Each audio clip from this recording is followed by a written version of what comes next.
In this tutorial, I'm going to show you how to curve text here in Kittl. Now, once you have your text on the canvas that you want to curve, we simply want to click onto that text.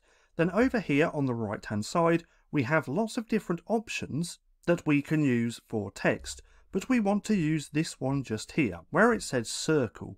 Now, if we click on there, we can see that that text has now been curved.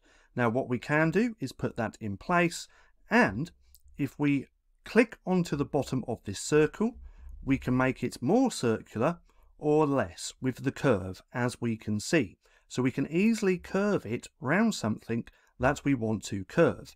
Now if we come off there and click on there again, if you want to readjust this, we can now click on Edit Transform just here, and then again we're going to have that option.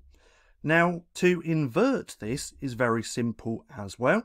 All we want to do, in fact, let's click on this one. Let's undo that like so.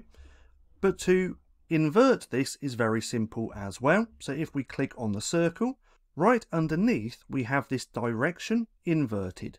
So now, if we click that, it's going to put it that way. If we click it again, it's going to put it the other way. Now, that's the easiest way to curve text. But as we can see, we have a few other options which will also curve your text. So if we click on here, let's unclick that like so. And if we click on custom, we can actually use these little points and we can curve this round as well, as we can see. Now, if we don't want that one, we can click off there, and we can also use arch, as we can see. So now we can click on these little points and curve it that way as well. So that's just how easy it is to curve text here in Kittl. Now, if you found this video helpful at all, then please consider giving me a like, as it really helps out the channel. And if you're not too sure what to watch next, click right here and watch this playlist.